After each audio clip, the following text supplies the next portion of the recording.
back. You're still watching Nile Cruise, and we'll start with a very special segment and with a very special guest in this segment. Dr. Nabil Farouk is joining us, novelist and thriller writer. I'd like to thank you very much for joining us, sir.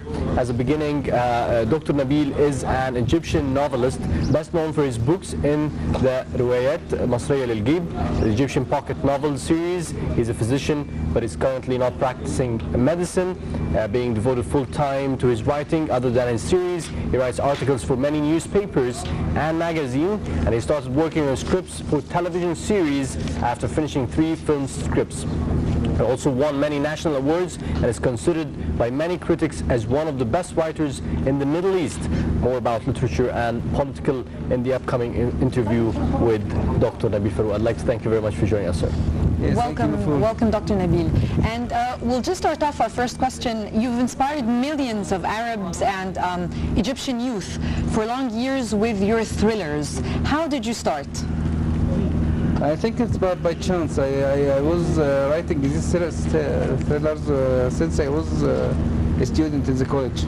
I took some time trying to persuade some publishers to publish it, but it was very hard in my time. There was our master, Mahmoud Salim, was making the 5 adventures, and so it was hard to persuade people that there is one man can make a story, can be a character. They always told me that it will never success in Middle East. So I tried until I found my publisher, Mr. Hamdi Mustafa. He says, okay, let us go. We started 30 years ago now. And this year is 30. It's the anniversary, 30 years. 30 anniversary for our Masalik. Interesting. And also part of your series of novels, Rajul al-Mustahil, or the man of the impossible missions, is based on a real Egyptian Central Intelligence agent. If you can tell us a little bit about this. No, not a real Egyptian. You can say that I took the idea from some people, not just one, because you can't find anyone with all these talents at the same time. But I met some people in this field when I was at my first year at the college. It was a spy story, but I can't tell you about the details now. But in this time, I was impressed by them. So they inspired you? Yeah. It gives me the idea that why we don't have this kind of characters. These kind of novels. Why it's always foreign characters. So I started to think that someone must write this type of characters in Egyptian style. But I never expect that I will do this. I just put my ideas, and I tried to write my first story about it, and I called it The Manifold Impossible. And when did you first write it? When did you first write? I wrote it 1982, but it's published 1984. Okay. The first one. It took time, of course, to find the publisher, but when it starts, I think that it will be good, because this is what I was like to read when I was there. And in 3 years, it didn't work. It didn't success for the first 3 years. So I think about stopping.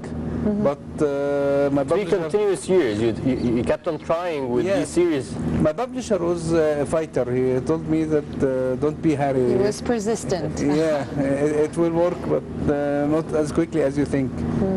Suddenly, after 3 years, in the 4th year, I found what we can do, explosion. What happened? Suddenly, there is millions of copies sold.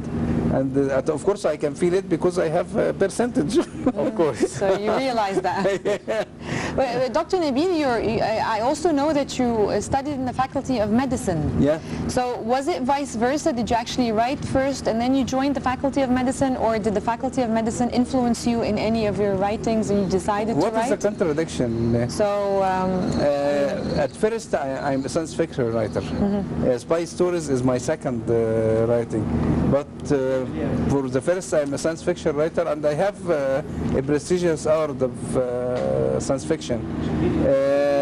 When I started my medical study, helps me to write science fiction stories.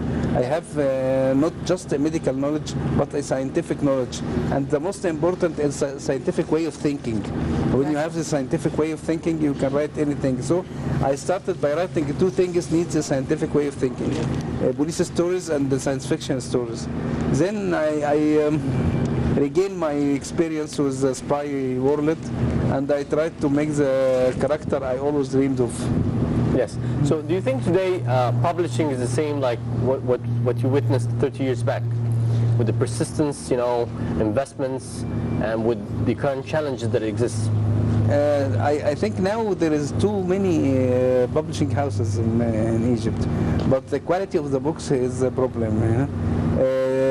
They can publish too many books with very little expenses.